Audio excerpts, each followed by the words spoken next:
Red Green Law has been a personal project to me for a very long time.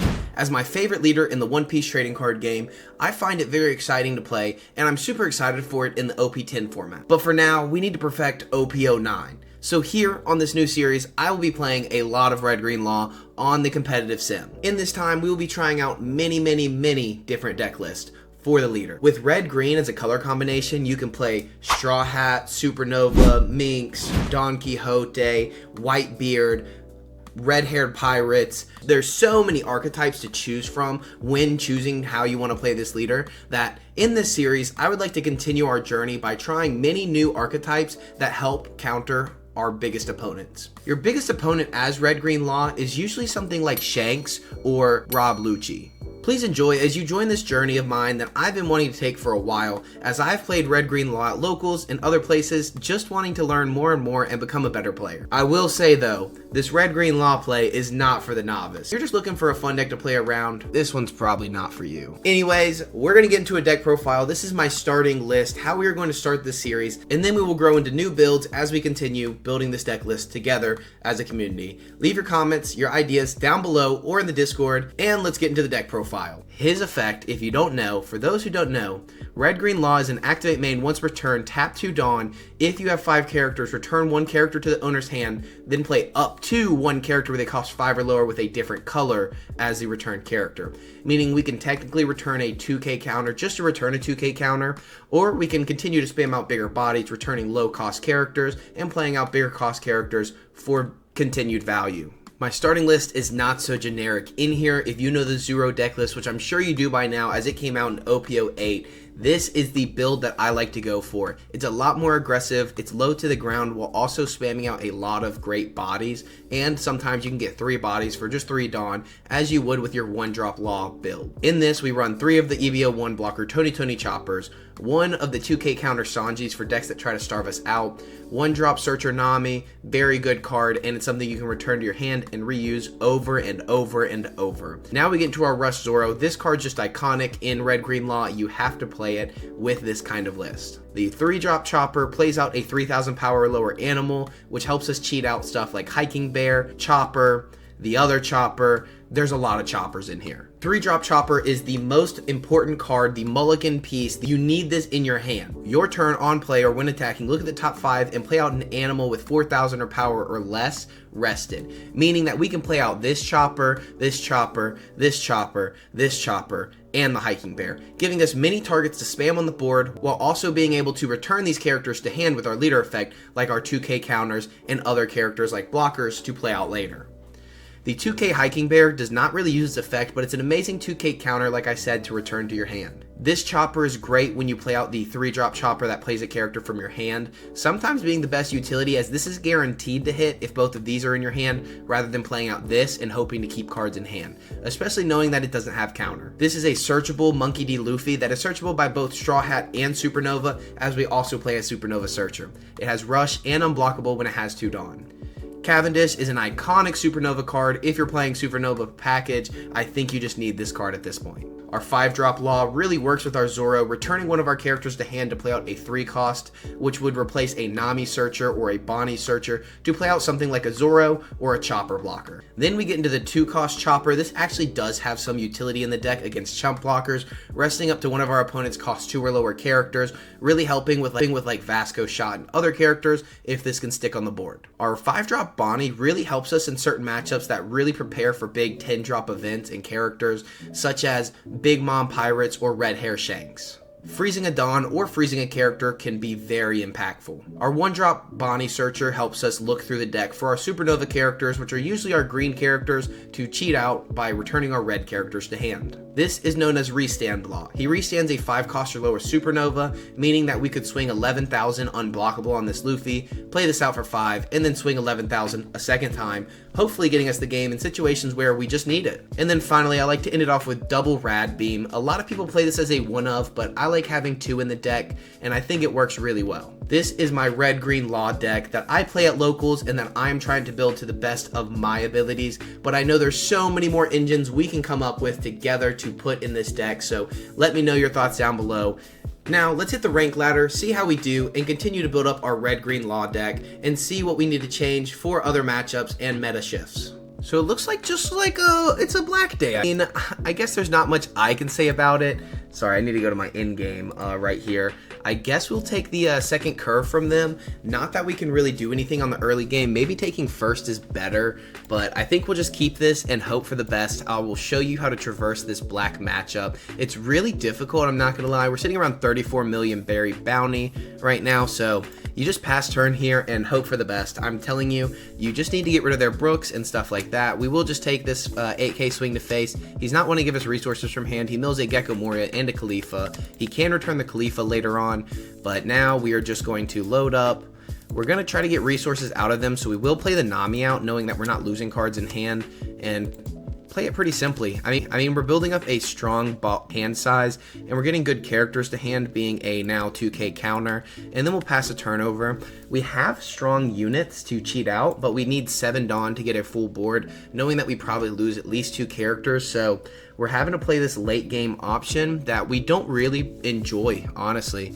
This puts us in a tough spot, but now seeing that we are going to 6 and they're having, not having the ability to KO this character, we will just take this, and now we play the resource game of now we are sitting in a very good spot. We'll start with a 5 at their face, see what they want to do. They now have a Rebecca and a Jack in the trash, meaning they can return this to hand if need be. We can play out the chopper, cheating out the chopper, cheating out our blocker chopper, and now all we need to do is get a 3 cost on the board, or we can go for a 1 cost here, playing out the blocker, and now we have our full leader ability, returning the 3k to our hand to play out this, to now return our Nami to the hand because we already have another chopper, and then we can play out our chopper blocker. So now we have a full active board. They need to KO characters, and usually they just want to develop a Jack at this point, meaning that we are playing very aggressively and it's working. So you have to wait until that 6 to 8 Dawn turn to really play anything with your red-green law. So this is kind of to help you with the matchup. He chooses no card to grab. He gets to play the Who's Who, KOing a 3 cost or lower, meaning our chopper is up and out of here. We will block and give him a 1k here. Knowing that he can't KO any targets is really good, and we can give him this, not feeling scared at all.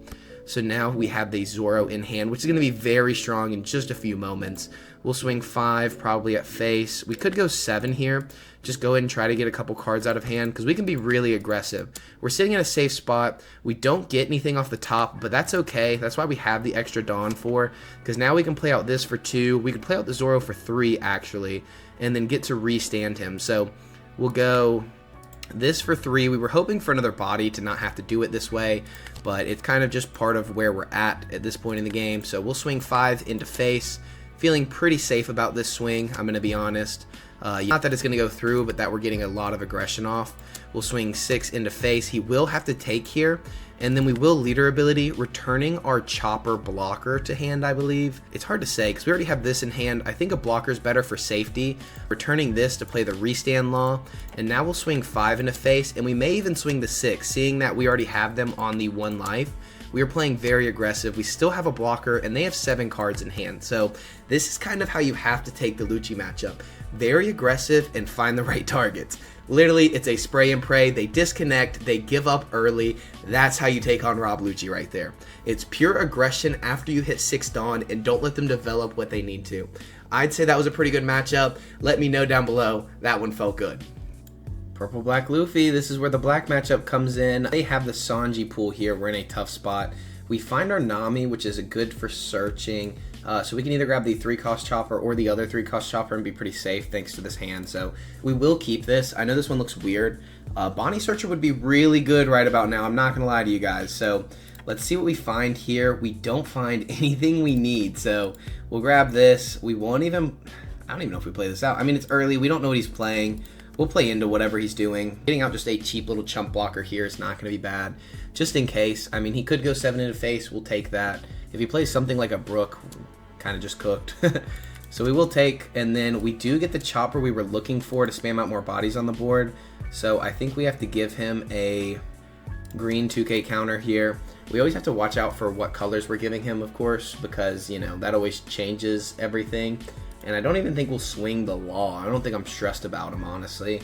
I think we just go 6 in a face, see if he gets any triggers out of life, because I'm assuming he probably just takes. Nope, wants to counter. Knowing we are an aggro deck, we play this out, and pass turn. So next turn, our leader ability will be active, which is really good. He gets the Zoro now, which does suck, because he could technically go 5 and 6 here, and we should have killed the law, but you never really know, you know? So he goes 5 in a face. We will have to, I think we'll just take, what are we going to, 6 next turn, so I guess not. I think we just have to counter. This sucks. And he's gonna go 6. We're just gonna take that. Oh well, it is what it is.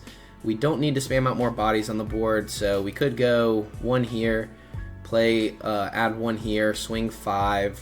I think we do that. So give this +1. We swing 4 here into 2. We should get it this time, I'm assuming. Especially seeing what he has. We have a bunch of good options here to swing, so we should be pretty safe. I think we will play this out for 2. That gives us 1 extra Dawn, and we have to do this first in case he gets a trigger and takes any of the life. So we'll have to do this. We'll return the Hiking Bear to hand to play out the Law, use the Law effect to return Nami to play out Zoro. We'll swing 5 at face, and then we will swing 6 at face. Yep, so he wants to counter out of that. 6, he probably takes because he did give us a 2k there, telling us that more than likely he has 3 cards without counter in hand. So do keep that in mind. I'm assuming it's 1 Sanji, right? Because Sanji's really strong. Could be 1 Gecko Moria, 1 Gum Gum Lightning. Sucks. So he's going to swing 6 probably into our Chopper here. He just gets to clear the board up. So definitely doing exactly what Black does to our deck, which does really suck for us. We'll have to give him a 2k counter here. There's not much we can do in this situation. We'll play out this, getting to search out. The Luffy's definitely not bad, but it doesn't do much for us at the moment. So we'll play out another one and see what we find. A 2k counter would be good. Should have leader ability here, so that's going to be good as well, because we can play out the 3-drop, right? And then that will give us 1 extra Dawn after that, so we can swing 6 here. And then we play out the 3-drop Chopper. We return the Nami to hand. And then we will get to play out this Luffy right here, helping our lower cost bodies that we have on the board right now stay safe. But we don't have many cards in hand, and we need more counter. Because he's on 10 Dawn. So he set up his trash a good little bit. He gets to return 2 here, gain 3 back. So really crazy stuff right there with the Zoro against this purple-black Luffy. And I don't know what to do. He's showing us exactly what he's doing, leaving, you know, a good bit active. So he's swinging 8, 8, and 8, it looks like. So I think we take 1 and then block out of the other 2. I think that's just what we have to do at this point. So we will go ahead and block out, be okay with that. And then we're definitely not going to counter out here because we have the bodies to play from hand. So I'm not too stressed about it. We will just block out, just as I said. It's kind of what we had to do there, sadly. We get to play out this Nami and search the top. We still don't find a Bonnie yet. We could get the Chopper, but the Chopper doesn't do anything. The Zoro gives us, you know, value right away. So we'll have to see how we feel here. We can definitely swing, of course. It's what we're here to do. And I think we can clear up this board. So let's go 7 here and then see how he reacts. If he gives us both cards, that makes it a lot easier. He gives us the Gum Gum Giant. So he discards 1 and he does that. We can go 7, then 3, then 2. So we can go 7, 5, 6, I think. So I guess we go 5 first. Right, so we go 5, see what he does based off the 5. So now we know we're in a lot safer spot, because now we can go 5 here. We can swing for, what, 6 here, see if he lets it die. We'll return the 2k counter to play out the Luffy here, and then we can swing 8 unblockable, or we can swing just 7 into face. He's not countering out a body, so I'm assuming he just lets this go. And we do have the counter if he goes for lethal here, so we should be safe. If we get the Rad Beam, we're sitting in a really good spot, but you know, we don't know what this final life is going to be. So it also depends on if he wants to keep the game going, or if he sees, hey, we're in a tough spot. He's not in a tough spot. He's got the board now. The control's been crazy.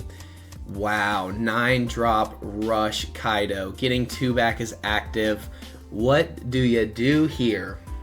Oh my lordy lord. And he gets the top knot, getting rid of the Zoro. He gets to just take, or he gets to swing 5.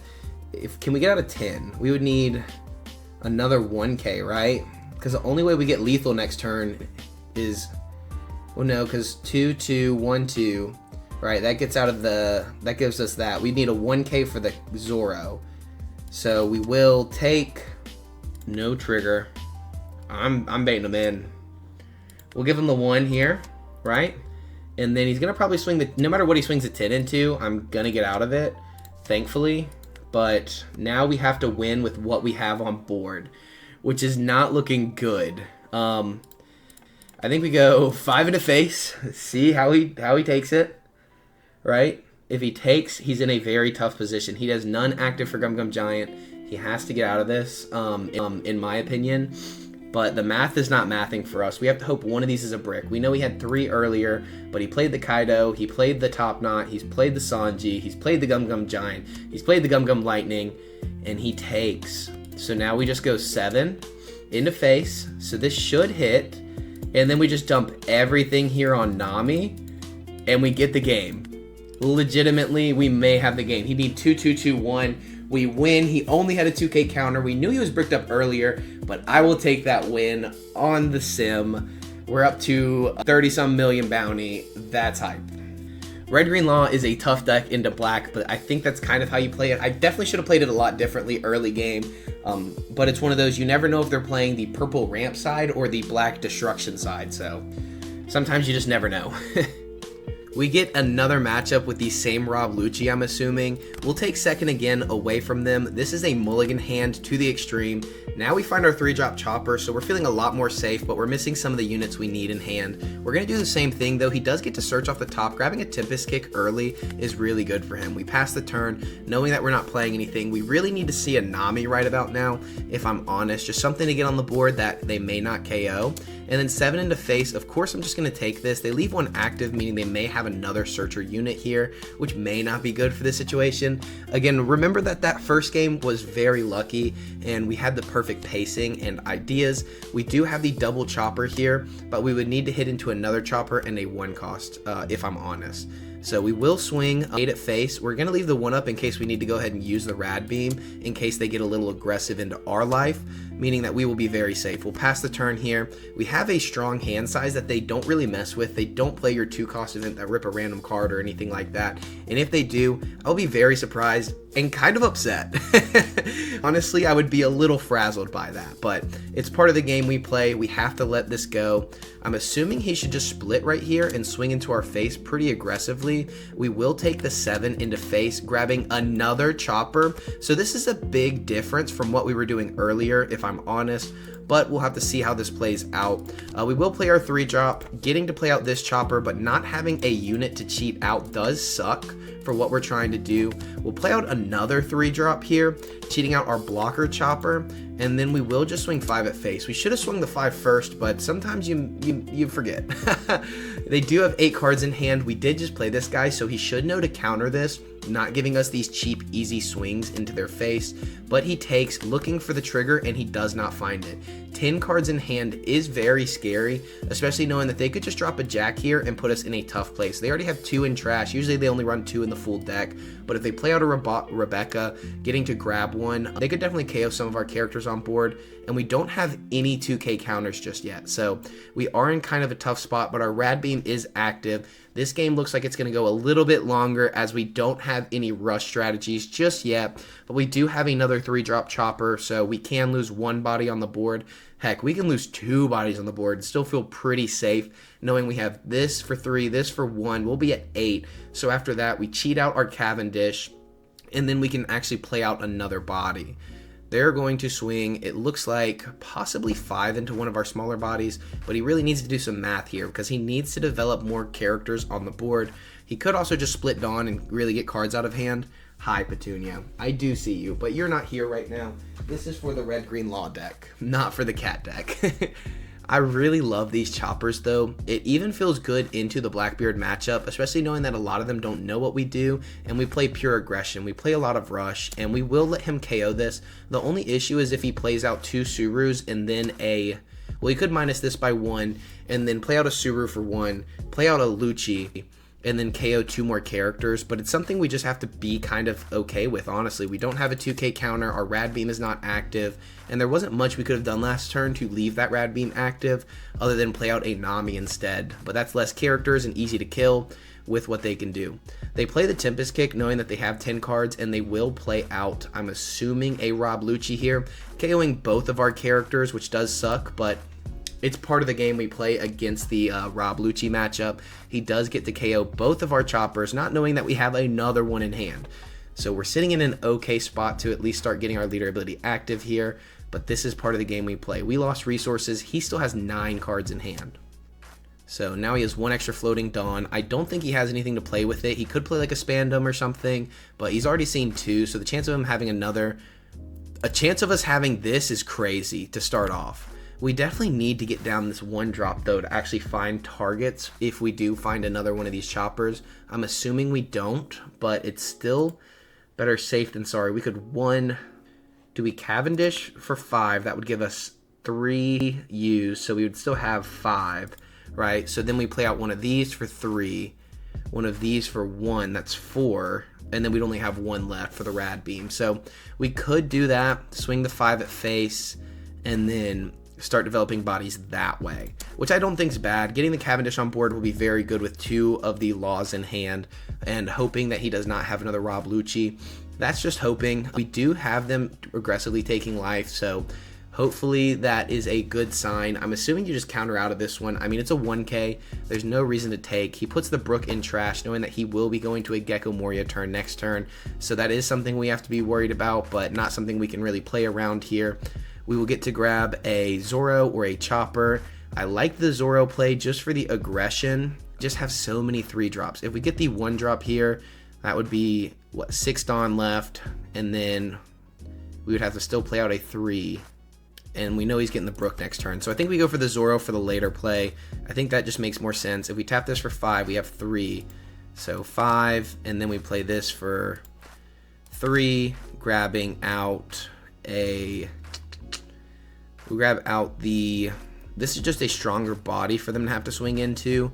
But this is a 2k counter they might ignore and go straight into face, which I'm also not against, I'm not going to lie. So we'll go for the 2k counter and hope they swing it. We could swing 5 in a face, but I'd rather leave that active just in case, forcing them to use more removal on our better bodies. And we could have grabbed that drop chopper for this chopper for like our safety unit, as I call it. But I think they need to go a little more aggressively into our face while also killing our bodies at the same time, maybe ignoring the hiking bear, but that's just a hope. You know, we did get lucky on the first one, in my opinion. You know, we did play it perfectly, but we also saw our perfect curve, so maybe this is part of just showing you guys how this matchup really is, because usually it's a 30-70 kind of matchup in their favor, if not more in their favor. But if you play it correctly, you can always up your odds. That's part of learning the deck and the experience of the deck. This guy's trying to knock my bounty down, so we got to make sure he doesn't do that, right? That's part of the competitive sim. We're here trying to make sure we can stay up there and he can't knock us down. So he's taking his time, but that's expected. I mean, he is playing Rob Lucci. Rob Lucci is a very good deck. I hate on the deck all the time, but at the end of the day, the truth is the truth. I'm assuming he's going to swing 5 here, probably putting -1 on this chopper, and then he's looking for a Spandine in trash, in my opinion, unless he already has one in hand. So he's going to play out Spandine, and then Spandine is going to play out from hand. So he plays out Rebecca. He gets to KO both of these targets. But either way, he's killing this, because if I counter 3 cards, I'm cooked. So we just have to let it go. Again, part of the game we play. It's just part of what's going on. He does play out the Gecko Moria. That tells us he has the Spandine in hand, or he just plays the Rob Lucci out straight up. And then I'm assuming a Spandom rested, getting to search a card from the top. Pure value right there.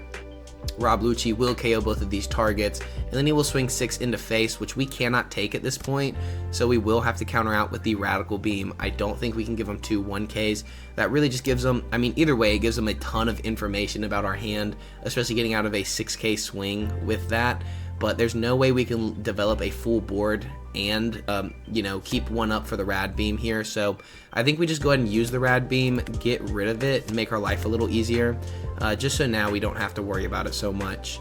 He has a full board out. He has his Rob Lucci active. He has 8 cards in hand. It's going to be really hard to rush him down in this situation. I'm not going to lie to you guys. So we do have restand law, but we don't have much else. Let's see what we can do with this chopper. Let's see what we find. We find a blocker chopper and a blocker chopper. We'll grab this blocker chopper out just in case it's the character that we want to you know, return. We can swing, what, 6, 6, restand law. Swing another 6.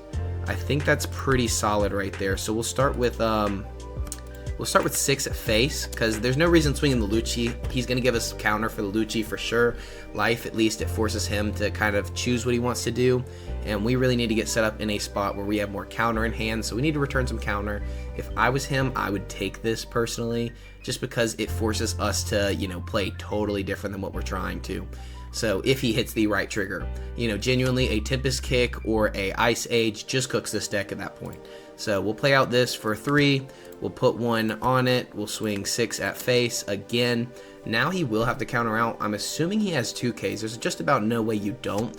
But also this deck only runs so many 2Ks. So now we will return, I think we return the Nami into hand. Just having the Searcher in the future may be very good. Returning the Nami to play out the Law, to restand this, and then swing another 6 at face. We're really getting aggressive here. He's going to have to give us 2 1Ks. He already gave us the 0 cost event, putting a Spandine in trash. But you can kind of tell he's sort of bricked up right now, and he may have to go for game on this next turn. So the biggest thing is, can we get out of lethal, right? That is the most important thing, because he has a 6, 6, 5, 9, and then you add 10 to that, so that's 12. Let's do the math here, right? You add all the characters together, so that's 12 plus 5 is 17, 17 plus 9, oh my lordy lord. He swings 9 at face. I think we just take, maybe see if that's the way he wants to go. If he wants to go at our face and try to finish the game here, it's just what he has to do. So it would be 12, which would be 2, 2, right? That's 9, 10, 11, 12, 13, and then we would need a 2K from this life. If it's not a 2K, we just lose. I mean, think about it this way. If he does 9, 9, 2, 2, 1, 1, 2, 3, no matter what, it has to be a 2K here, or we just lose. Holy cow. Holy cow. No way. 2, 2, 1, and then we get out of the next one as well. Holy cow. 2, 1, 2, 3. That's all I'm saying. That's all I'm saying. Alright, he has no blockers on the board. I think we just swing a bunch of 7s across the board, if I'm honest. I think that's just going to be our best bet here. Let's swing 7 at face, see what he wants to give us. This is what he's been saving cards for in hand. He needs a very strong trigger here. We can't play around the event trigger, because usually you would just take this, especially if you do have the counter in hand, because then we just go all out. GG's, hopefully, possibly. Now, we'll see what he actually has. He gives us a 2 and a 1. He said GG to us, but it might not be over. We really don't know. We're just going to swing a bunch of 7s here across the board. I mean, this is really how you have to do it. Each one gets 2 cards, hopefully out of hand, if not more or less. It really depends on what he starts giving us. We can go 7, and then 7, and then 7. So we have 3 7s left in us, right? And he's starting to give us 1K counters. So we're putting in a pretty good spot, but it's still not guaranteed. So I'd rather be safe than sorry here, other than just swinging the 6. There's no reason to cheat anything out. So we just won't, honestly. And we're still in a pretty safe spot. So the cool thing here is we can technically just go, well, I guess we can just go all in. No reason not to, right? We just have it or we don't. You have it or you don't. We may have just beaten Lucci again, and that's what I'm saying. Because we played it so late game and we got the 2K counter out of life, genuinely, that was a luck thing at the end of the day. Honestly, if he's got it, he's got it. If not, we got it. You know, it's just one of those. He went all in, I went all in, no matter what. GG's to our opponent. He had no counter left in hand. That's crazy. GG's to another Rob Lucci. That's 3 black decks beaten by our red-green law. That's crazy. Now, don't get me wrong. I know these aren't the greatest black players or anything. Like, these aren't the greatest Lucci players, but I mean, a win's a win, my boys. A win's a win. Guys, that is the full quick little 3-game situation. Once we hit 1,000 subs, I think I can start streaming on YouTube, so I'd love to stream this deck a lot. You know, getting that live input, even though some of your input I'm sure is going to be garbage, but I'll still love you. I'll still love you being there in the stream. So once we get up in numbers, you know, we can do a lot more stuff with this deck. For now, you can just join the Discord, come hang out with the One Piece family, buy, sell, trade, literally just deck profiles, whatever we want to start talking about. You know, we're still growing, so we're getting an active community. Thank you guys so much. For anyone who's already joined, we'll be doing a giveaway at 500 subs, so I know I'm jumping the gun with 1,000, but that's the full deck profile. As you saw, this Zoro is clutch as heck. This Luffy is amazing. You can literally just sometimes just win games just knowing that you're beating down their resources from hand early with all of the 5k swings. I know a lot of people are going to say like purple black matchup was really just lucky because they ran out of resources or didn't have the counter, and genuinely that is how you beat these decks, especially the black decks which don't run a ton of counter and a lot of non-counter cards and no zero cost events, right? So you have to take that into account that all the 5k swings do add up. So we're burning their counter and they're stuck with their cards without counter without a way to get rid of them or use them. So keep that in mind. This deck's so much fun, but it does take a high skill player. You literally just have to see the lines sometimes. And I'm sure I'm not sitting here saying I'm the best red green law player ever. That's why I want to learn with you guys, grow with you guys, and continue learning this deck to become the best. I'm not gonna lie, like high ceiling, you know, I don't expect to do any worse. So I will see you guys in the next video. Thank you. Mr. Pal out.